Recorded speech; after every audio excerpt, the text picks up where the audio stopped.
Cost sharing plan. Did you talk to him about this? Oh, you got an answer then? Yeah, I haven't. Okay, good. Yeah, I read this one before. So they're asking in the cost sharing plan on the member percentage change each year. Is that change going to be a period cost or deferred inflow or outflow? And yeah, that's a tough one because as auditors, we don't like when things change. When we say our ending balance is X, and you come back next year and tell us our beginning balance, which was supposed to be last year's ending balance, changes because that percentage changes, that causes problems. And yes, we flow that through the pension cost because there's nowhere else to put that when they do that. But that number should be very slight because what I'm talking about, because I see some people looking kind of confused, that if you remember that allocation that I had where it says you find your housing authority and you find the percentage of cost, their percentage, that percentage is not static. It's not going to be that same number next year. It's going to be close to that number, but it's going to be slightly up or down. It's going to change slightly. That causes problems when you start multiplying against all those different numbers. You're going to come up with a slight variance on your ending beginning balance, and that's going to flow through your pension costs because that's the only place to put it. It's not a deferred inflow or outflow. You need those to match up, so it's not going to go through there. So hope that answers whoever's question was asked. Yes, I can post that. I mean, all we did is went to the AHACPA, and they just said use the standard qualification language that you would use if you're qualifying for any kind of misstatement on an account, and then just name the accounts that are messing it up. You know, pension liability, deferred inflows, outflows, pension expense. So we just have a whole list of 50% of the financial statement accounts that you have on your financial statements, they're not going to be correct. In fact, here, I was just going to say, what I'm going to do is just post it in this answer, because a lot of the stuff we post a video of the answer talking. It's really just one paragraph. This right? one is just one paragraph, and I'm going to insert it into this slide, and the slides will be posted, okay? You actually wrote it. It's just one paragraph that changed, right? Yeah. You did that? I can do it. Oh, yeah, you got to do that chart. And then it ends up, if you have, like, we had discretely presented component units and things like that, so you have to do that little awesome chart that says we have a modified opinion on the business activities, and then the discretely presented component units are unmodified, so you have to have that nice little chart in there now, too. Hey, Chad, would you talk a little bit faster? No, I can talk a little faster. I did my presentation to my time frame, so I'm allowed to speak fast now. I only have so much self-control. Okay, now somebody asked me, and I don't know the answer to this, guys. What is a federal award identification number? This actually comes, strange enough, this is the first time the question's ever come up. And I'm going, what the? And I went back and read it right in the reg, and it says when you have a schedule of findings and question costs, you're going to identify the awards by CFDA number and name, and then you're going to give us the Federal Award Identification Number, the FAIN. I don't know if we're going to call it the FAIN. And so this, after the person asked me, I sat down at lunch and looked in vain for the FAIN. That was bad. Well, I still can't find the dang FAIN. If anybody has ever seen one, do you guys know? Never heard of it. Now, I did find one piece of information on HUD's website about FAIN, and it said we want the FAIN on this one program to start with the PHA code, okay, and then followed by, for that program they had 4 letters. And I didn't know, I still don't know where that is. HUD has never, I can't, after 40 minutes of discovery time, I cannot find that number for any award that you utilize. So I'm going to have to communicate to HUD. So for the rest of you, it's a thing that's in uniform guidance that nobody had asked me, and I'm going, well, how did I get through this whole cycle and nobody once asked for the FAIN? I don't know the answer to that, but by golly, it's right there, and it's a whole series of websites discussing why you have it, but nobody tells you where they are. Have you heard of any info on potential hubs, public housing subsidy or HCV recaptures coming in the future? This is just a similar question we would expect all the time. 1.5 billion on public housing this year. Only kidding. He should know not to joke about certain things, right? Again, there's always discussions on the NRA and the public housing, and does Congress have to fund? I mean, these conversations go on continually. My expectations, because we're now having a new election this year, that nothing would be done. And I wouldn't expect anything the following year because I've got basically kind of a new federal government in. But it really is. I mean, they look at these numbers constantly. HUD feeds them the data. They feed them how much program reserves are out there. They feed them how much NRA is out there on the HCV side. They send them, they send operating subsidy reserve calculations for the nation, national balance sheets and income statements. If there's not enough money, then, and they got to make cuts, they'll look at the NRA. They'll look at, go ahead. Go ahead, Dale. Looking at operating reserves and subsidy, is that what you're talking about? Yeah, yeah. Now, I heard several months ago there was another one in the works. Now, I don't know because these are people that don't know. So it's like, it's out there. Now, what you said yesterday, I think it was yesterday, it was a long day, about the 4 months or the 5 months or the 6 months, and the MINAR, basically do 4 months. You do 5 months, you stand at risk. Every one of our clients we're recommending stick with 4 months because of potential recapture. Don't get stuck sending HUD back your money and reduce subsidy. So for that reason, we're right on the nub with the 4 months all the time. Even if we lose a point, we don't care. We're not giving any money back to HUD. Now, The only other thing I would say about that, a couple things. Number one, in my case, my clients are very, very small. You know, for a good majority of them. So with a 20-unit agency, you know, 4 months isn't going to pay a lot of the insurance deductible. So we're trying to get up to that $80,000 to $100,000, which would be 6 to 7 months. The only other Which thing, you have 6 months with a small one. right. But definitely over 400 units, then you're looking at the 4-month number for recapture. You still need to be careful with the excess operating reserves, right? What you can use that for capital improvements.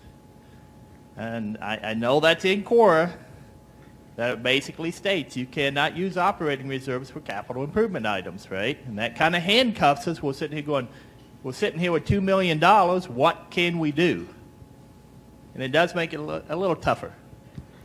Yeah, and I was just going to say, the last time this was done on the public housing side, there was a lot of what you would almost call waste and abuse. It's like, I'm not going to give it back to the federal government. I'm just going to buy stuff I don't need. Never went back into the units. 14 white Chevy Cavaliers. Yeah, exactly. That goes back to your point. And, you know, if you know you're sitting on reserves, figure out how you best can use it. Now, and you have time now. Is there any chance that the posting of the big liabilities under GASB 68 in general will have any impact on that discussion? Yes. Well, I mean, FADA has already had, I don't know, it's FADA now, they've already had conversations saying that you can't look at reserves, which is really kind of quick ratio type look. You've got to take my pension obligations and all this into task. So they're already fighting that battle that don't look at how much cash I have. You got to really take a look at that, you know, my long-term liability with this. So again, where this ends, this is always going to be kind of more of a political process. Now, one more question. Having gone through the first reporting cycle, has there been any looking at the GASB 68 pension impact on the first group of filers overall to the Housing Authority world? Yes. Oh. I mean, FADA asked for, again, and if it's FADA or not, one of them asked for a run that basically took the operating reserve calculation for the nation, and they said, let's do it again, but I want you to put those pension obligations that are now being recorded on there, and let's take a look. The reality is, at a national level, it really didn't make that much of a difference. I'm guessing you just haven't seen enough of them yet. But believe it or not, well, and there's not, I mean, there's a lot of the pension defined, you know, but a lot Defined of people, contribution. yeah. but a lot of people don't have that either, so it really doesn't affect them. I'll be curious if it doesn't really overall once we're done. So, okay.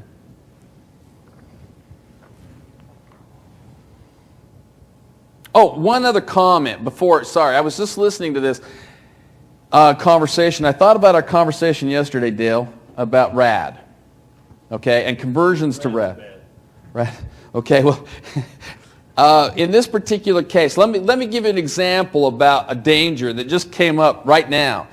The Housing Authority converted under RAD, and they had about, at the project that they're dealing with, they had excess reserves of probably $1 million. Okay, at the project when they converted. But at the conversion, they didn't transfer that all over to the project, the multifamily project. Now, the reason they didn't transfer it was because of a concern that the developer would sooner or later suck all that stuff up in, excess costs and all this kind of stuff. So they kept that reserve sitting back at the Housing Authority. Well, now this has brought up a dilemma to me that if that shows up as a Housing Authority reserve and that project's gone, or is, for all intents gone, what happens to those reserves sitting over there? That really, Okay, is this a real live? it's a real live issue. Is this the only amp they have? Not right now, but it will. No, they have another. Okay. I don't know, but that one's converting too. Well, kick it down the street, but basically you can funge it all to the other amp. But when they run out of that one, now what? Well, but how's that deal going to be structured? What I would do is reinvest it into the tax credit property and get it back later on. See, they were not wanting to, because the developer costs are reaching out of control, and the developer keeps telling them they have to come up with the funding, and the Housing Authority says, I don't have any more money. Was that developer cost running out of control, was that a part of the cash flow projection? I don't remember for. Because that's a disaster. So, But basically, if you can't, you need to reinvest it. And the whole idea that HUD would come in and recapture operating subsidy above a 4 or 5 month or 6 month thing, when I can't even address a reappropriations of an act to use that for capital improvements or for more affordable housing. Yeah, I agree. It's absolutely ludicrous. So if it were me, somebody else here is using it in the other project account, plunging it to another project account. At the end of the day, where does it go? It goes to the next amp, but possibly, if you can't reinvest it into more affordable housing, you stand at risk of losing it. Now, and so, Dale, I'm going to tell you what I just was thinking about. Now, let me tell you, this is deep end of the pool stuff, right? At this point, this is why you should be paid as advisors to think about this kind of stuff, more than just simply bayoneting the wounded. I mean, that's what we're kind of known for, I guess, But the other opportunity in this particular case that I told them, as I said, set up a bank account that's an entity account. In HUD multifamily, we allow you to keep entity cash separate, but it's still kind of listed with the project, but it's unattachable from the multifamily. And so what we're thinking about, there are strategies for that. So if you get into this, please call.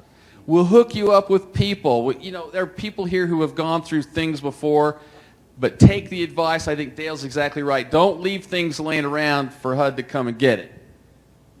Yeah, a bigger issue than that is once you transfer all the money into the new RAD property and you have this new entity there as an LLC, is understand that if it calculates out at surplus cash, you're going to have a problem, because that could potentially be recaptured through a federal rule of recapture like they did June 19th to the 202s and Section 8. So you can lose that as well. So you have to be very careful what you put in those new RAD properties and how you put it in there, and the restriction that goes with it. You can't just take, and once you get it into the RAD property, once you get it over into that new entity, you can't move money from there. There's no provision of moving surplus cash from that entity to another entity. None whatsoever in the Section 800. So that's true. Be very, very. Two issues here that I'm looking at, because I look at these as two different types of transactions. Taking the one on the bottom first, unreported income from the tenant, that's fraud. We calculated as the Housing Authority the correct HAP payment. The tenant failed to report their income. That is considered to be fraud. The HAP payment stays in the HAP expense. We now book the repayment agreement as fraud. Okay? The first one, my understanding on this one is this is potentially an error by the Housing Authority. Perhaps we failed to move the tenant out at the time, so we were making payments after the fact. And so in that case, with the housing authority error, those HAP payments were not legitimate HAP payments to be made in that month. And I would say, yes, you need to go back and restate your VMS per month for those HAP payments. Mixed finance amps. Looking for clarification on what exactly defines a mixed finance amp. There's different definitions depending who you talk to, but for FDS reporting, because that's where we're at, what we're seeing here in this question is that the housing authority built a property. It has ACC units attached to it and other low-income housing units, which means it's regulated at least by the other source of the funding. So that would be a mixed finance AMP. And so what we should have is in PIC, that property should be mixed, that should be marked as a mixed finance property. It's weird because the PHA owns it in this, in this question, in that it's a business activity. And so basically we would have a mixed finance AMP that's basically a pass-through. I'm grabbing subsidy, I'm passing the subsidy to now my business unit, and that wouldn't get scored from a FAST perspective. Now, I wanted to continue on here. Maybe the purpose, and I don't know, is the person who asked the question here? Okay, well, now behind the question, what's the overall concern with this transaction overall from a mixed finance reporting? I'm just kind of curious what's going on. Okay, so are you worried about a reserve recapture issue or anything like that? Oh, okay. Here she comes. Now, is it the same tax ID number as the housing authority? That's what I'm saying. So it's the same tax ID number as the housing authority. Okay. So yeah, and it didn't. The other entity involved was who on the debt? Whoever this. Oh, I thought they said there were. But oh, you just own it outright, but it's only 50% ACC or something like that. So where did the other? I guess the question is, where did the other funding come from? It's an LLC. Is it its own entity? No, he was just saying it's not its own entity. Oh, well. Chair said that. So basically, under the capital fund rule, if you look at it's discussed. This item is discussed in capital fund There were some guidebook, really early ones chapter that were 9.5. It's about where they got mixed money finance development. different If grants the that were not PIA, developed project state grants, is and stuff like 100% that. And- owned by the and local PHA, funds, there it's was no not tax- there considered was to no be a tax. mixed It was- finance. Calling that mixed finance. So in this situation, is, if there is a public because housing units, the state that's basically of said, course subsidized, because I there's gave an you X ACC, dollars, I want you it to stays run it, with you have to have the this many AMP, so people it's in reported for it. as a regular AMP because it's an ACC, it's subsidized by But there's HUD. not many of them. The affordable housing This is like an units, unusual that case. is not public housing units, not an ACC units, you can move it to business activities.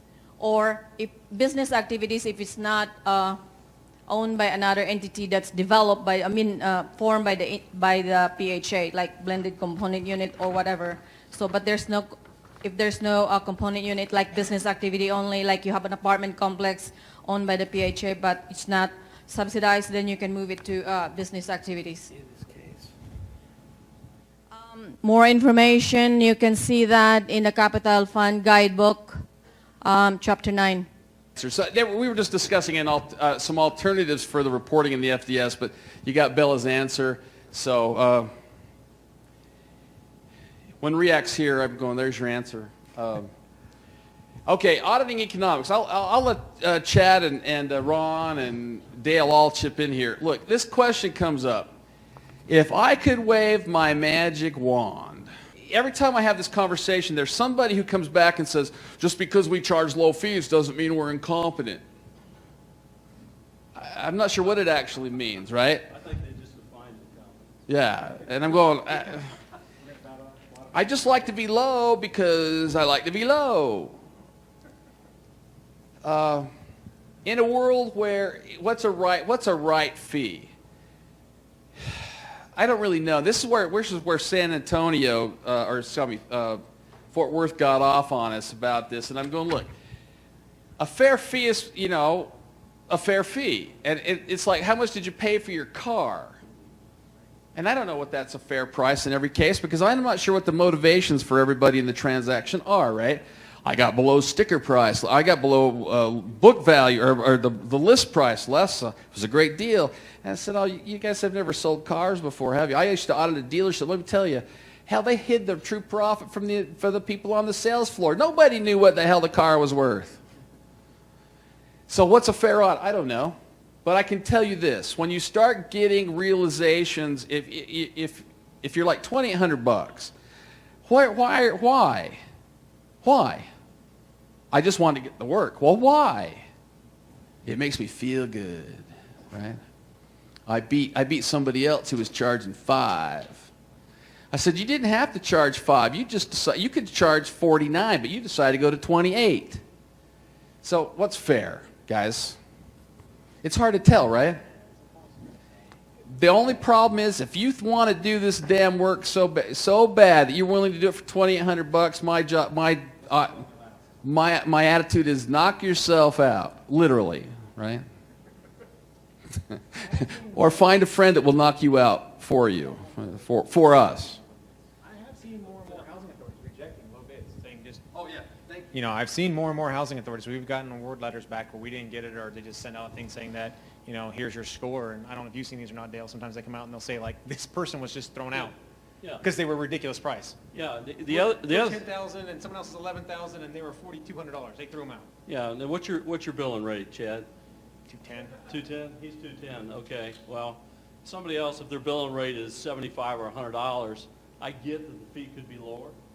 But the truth of the matter is, he's got to do it for X amount of hours at the partner level, or at a junior level, or at a senior level. And to me, the real criteria is not the total dollars, but the total man hours, and where are they spending those man hours? Yeah, and are you going to see that partner in the field or not? I mean, Right. it doesn't matter what my billing rate is if you're never going to see me. Yeah. But from my point back to the Midwest, we have a lot of firms that unfortunately are one-person operations. Sure. Right? No overhead, no staffing, no cost to overcome. They work out of their house. It's an 8-unit housing authority. And then that's all they're going to specialize into. So from this point of view, I do think when you're looking at your clientele, that if you are wanting to boost up in fees a little bit, because these small ones are always going to be that way. There's always going to be a hungrier auditor out there that's just getting started into the housing authority industry a little bit. Look at boosting up and going into the single audits. I mean, there's some audit firms that just simply will walk away from any single audit. They don't want the paperwork. They don't want the risk. No single audits. Look at going up into larger agencies. Maybe we can get better fees as well. Now, the other thing I really tried to do was, say, Fort Worth at the time, is an educational process for both the regulator and the housing authority. Understand that your relative size is not necessarily a big determiner for me, right?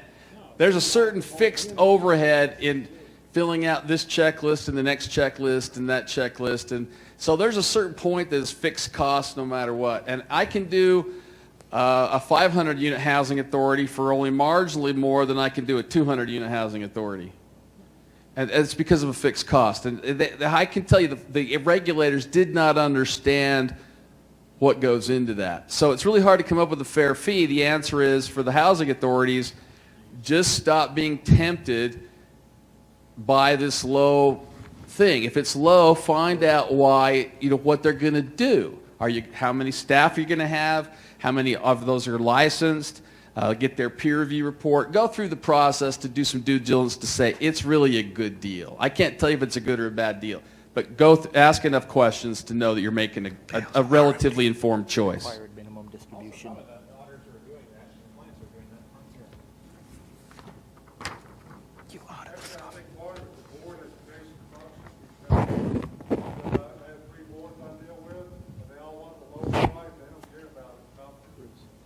Well, that's an educational process that we have to work back on too. And I know if I talk to some of my other friends, there's an educational process that goes to that. And you know what they'll tell me? Before we get out to proposal, they'll email les@hacpa.org. Les, I really don't want to get a bottom feeder in here, so give me 5 names that I can be relied on to not be the lowest, be selected just simply because they're outrageously low. We had 16, they would throw one out, but not some of the others. Well, but I don't know why they had 16 firms bidding. Okay, well. Where did they advertise on? That's what everyone wants to know. Craigslist for auditors. I told everybody here at the conference that I was now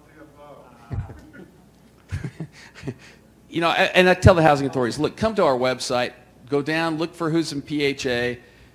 You can sort it by state. If you want a specific list, we'll send you the list. We don't make recommendations because they're all our members, but we will make sure you understand which group is acceptable for your size or what your requirements are, and try to help you avoid folks who will just be bottom all the time just because they're bottom, okay? Now the spreadsheet. If you're having problems with this on the spreadsheet, if I open that, the Dropbox tabs, they should work. I don't know what's wrong with that. Call me or email Kathy. That's what I'm thinking. If it's broken, she wants to know. So if that doesn't work, now, I don't know if it's on a tablet version or not, but it is saved in a newer version. I can save it down in an older version. There's nothing unique about it other than the macros. It has to be macro enabled, so that's all I can tell you. So if you have that disabled, you have to enable macros in Excel for those drop boxes to work. That might be the problem, okay? So what's the word? Over to the Excel tab, options, protection, macros. I can't remember the exact list, but if you have a problem, email us. We'll get you that back. The capital fund book. I have a link. The link will be posted in these slides. I gave the link to Chris yesterday. So that link will be posted in these answers, okay? We were permitted to use CFP funds for LIHTC. Looking at this a little bit, I think we still need a little bit more data. But what it looks like here is we drew down the capital fund money. And so my first question is, why did we draw the money down? Pardon me? So it's been spent, but then you got the money back. You're going to get the money back at closing. So does it keep its CFP nature? I would say yes. I would list the cash as restricted cash for modernization to get it under restricted on the FDS schedule. There is a cash line item for restricted modernization cost. Pardon? No, it'd be in the AMP column because it's still on the balance sheet.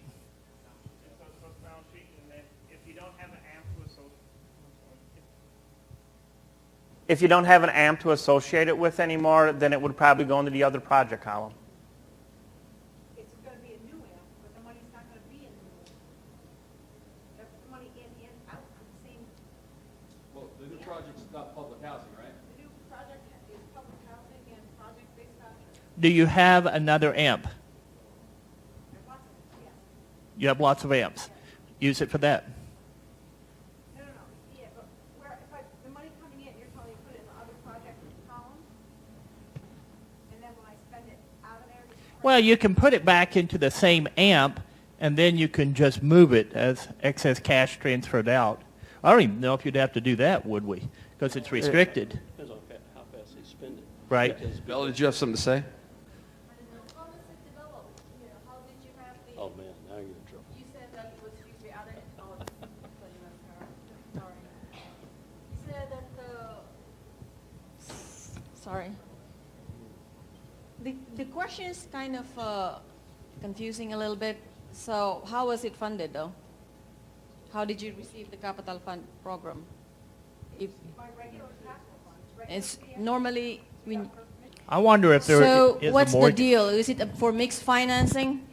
So it's a mixed financing for the development of a new public housing units.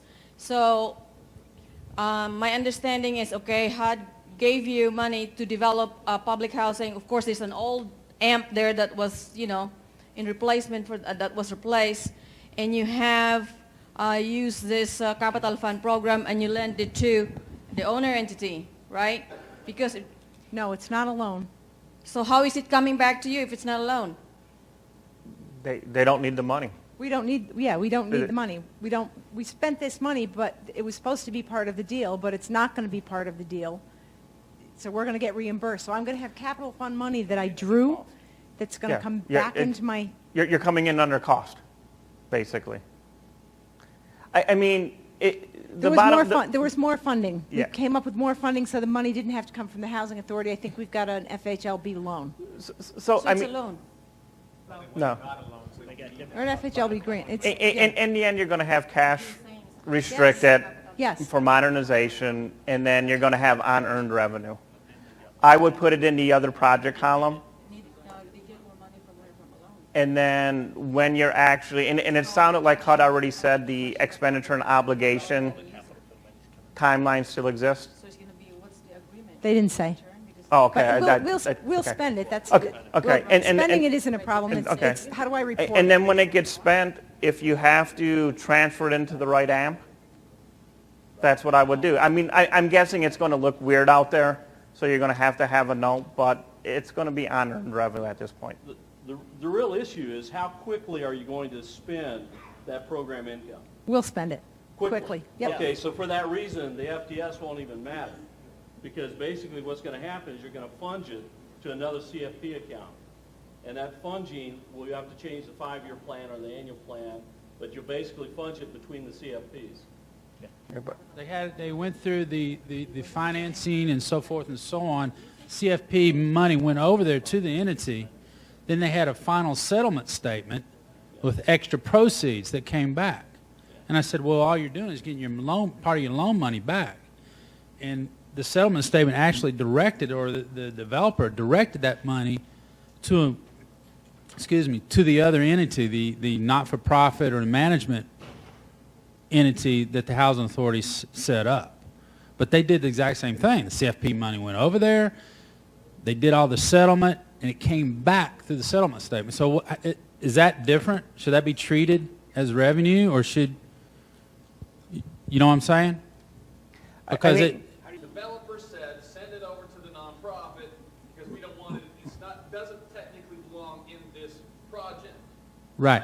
We're giving it back to the owner of the project. We as a company, we had the same debate. Says, wait a minute, is something going to have to be refunded back to the CFP or something like that? And we just went by the documents. I said, okay, they're going to put it into this not-for-profit, so that's where it's going to go. But I think your last thought there is the correct thought. What does the agreement say? Right. So if the agreement is saying, okay, you had the extra proceeds, it's going to that nonprofit, it's going to that nonprofit for whatever that nonprofit can use it for. It sounds like in your case, HUD came back and said, this is going to be considered capital funds, and therefore that's different than your case from the standpoint you had the document saying it needs to go to the nonprofit. Now, a question, on yours, sir, did any money come from capital fund? Yeah. Okay. Even as though part of the development, right? You're gonna get so much capital money, it's gonna go in, you're gonna get all this debt coming in to support it, and at the end, it comes to the investor to save that, right? So when it's all said and done, the settlement was done, they had saved contract cost savings, really. So they had this extra money, when it was all settled up, right? My answer is, on yours specifically, take the money. I agree. It's over. Inside. It's at the nonprofit, and that's where it sits. It's not going back to public housing. Right. In her case, if HUD dictated it differently, Right. it went back to public housing. So follow the agreements. HUD's deeply involved in these agreements generally at closing, so they've already made their choice or had their chance to make a choice, so follow the agreement. Let that be your guide. Yeah, ours was in the sources and uses, Yeah, and just- it's no longer in the sources and uses.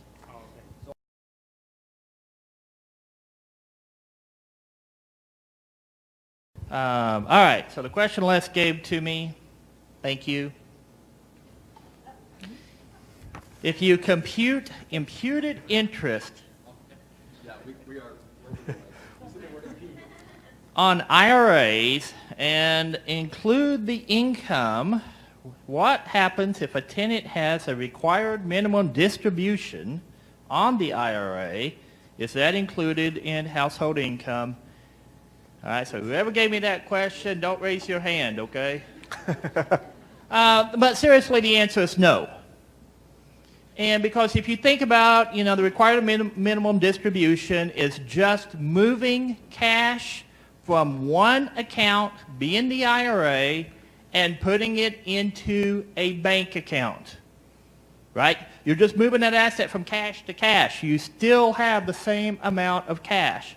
So there is no imputed on the RMD. You would still include the interest, either the actual earnings on the IRA or the imputed value, right? Whichever one is higher. I might understand now that field office has to approve our cost allocation. I specifically did not address that there, so I should have changed the slide faster. Because I'm not going to be the one to say it has to be approved. I would have it, and when HUD asked for it, I would give it to them, but I wouldn't just run off saying, please evaluate my cap. So that's how I would look at this. Right, Ron? Do you have any different? I mean, we're not sending our cost allocation plans to anybody. I would have it available with the documentation to get there. Now, the next thing was, what besides payroll are considered indirect? Anything that's not considered a frontline charge, right? Yeah. I mean, for smaller agencies, you're looking at office supplies, telephone calls, travel, those types of items that you cannot absolutely say this is related to the AMP or the HCV program, copy machines, things like that. Okay. Just add, and the reality, if your field office is saying they're going to approve it, actually right now that's a HUD IG function. Oh, really? Okay, so they're wrong too. It doesn't get done. HUD does not approve allocation plans, but if it did happen, right now it is with the IG. Okay. Just a quick thing. If you look at this, Ron answered it. So background checks, is that direct or indirect? That's direct. You know what they charge for. You know who was being done. So computer and software maintenance, no, it's not. Unless I had specific software for either one of those. Copy machine. So these are all, most of these that if I had time to go and highlight them red, they were allocated according to the cost allocation plan on direct labor hours above. Right there, direct labor. Some things we allocated based on the tenants because there were a couple things that we could tie directly to that were really front line but were being performed in one bucket, so we broke those out. So the key to that, I can't highlight each and every one of them, but spring water, okay, that was based on an indirect cost. Staff training, payroll processing, a copy machine rental, those were done according to the cost allocation plan. Anything that was really considered front line, we found a way to deal with that directly, and you just have to do that. There's no list for say this is direct or indirect. You just have to look at the purpose of the cost and say it's either direct or indirect, and then you allocate those based on your plan. All right. You know, this one is a little bit interesting here that it's talking about we cannot put in the monthly gains into VMS or into UNP. We get that. However, they're talking about if the PHA is remitting the excess fees back to the COCC or other fund that loaned the HCV program the money. So from that perspective here, I don't think this has anything to do with the UNP, because if you indeed are just running it as a due to, due from, and you're paying the cash back to cover that payable, you're not hitting equity. You're staying on the balance sheet with these accounts. So you're not hitting the income. You're not showing it as an expense. Now the question is, did the COC transfer the money? Which is more like a permanent transfer, isn't it? Because once you give it away, it's given, and not as a due to, due from. But it sounds like because of the word loan here, you're just going to pay back the due to, due from. it does not change your UNP balance. Last one was written up here for housing authorities without COCCs or fee-for-service. What is the I would even, yeah, so what's the best approach for providing supportive documentation for the time worked? Many of our clients, we use estimated budgeted. Well, we found out that wasn't good, right? But budgeted can't be good. And do not want to document actual hours. Well, I don't want to write down my time report either. But I'm going to do it, right? I hate having to fill out billing every month, but I do it. So, sorry. The answer is you want a little wine with your cheese. And I say that smiling, tongue-in-cheek, trust me. I get it. It's really kind of annoying, but you have to do something. You can't just go, look, I just dreamed it up one day and hope that works. You've got to do something. So I sat down and did the one I showed you, we sat down and did detailed interviews over what your job function was, and then we did a quick analysis of that, wrote it down. We have something. You guys, I think we all agreed, something. How much is enough? When they smile at you and go, thank you, that's enough. And I don't want you, we purposely didn't do this for big process stuff. We don't want you following timesheets for 6 months and starting a whole process. This isn't contracting for defense contractors. We're not, document something. Besides the budget. So sit down. We said we look at how many people we brought in last month in both from the intake perspective. How many people we reviewed from for voucher or public housing. Well, we did this, and she was the one doing it. Well, that's how much time you spent doing either one, right? How long does it take to do each one? Well, we just wrote it down. If you have something, most of the auditors are going to be happy to have anything written down at all. Yeah, I mean, probably the biggest issue we see is with the smaller clients in which the executive director is also acting as a direct cost related to the programs. So they got 1 foot in low rent, they got 1 foot in the voucher program, maybe they do the inspections, and then of course, then they have their other foot for indirect, preparing the budgets, working with the accountant, right? Working with the board. Neither of those times can go to that bucket. So we actually, from a timesheet, will break it up into those 3 columns. Indirect, low rent, HCV. Anything else you want to talk about? Well, look, we love seeing you every year. Thanks for coming. Safe travels. It's 2 minutes early. That wasn't quite my goal. Have a nice year.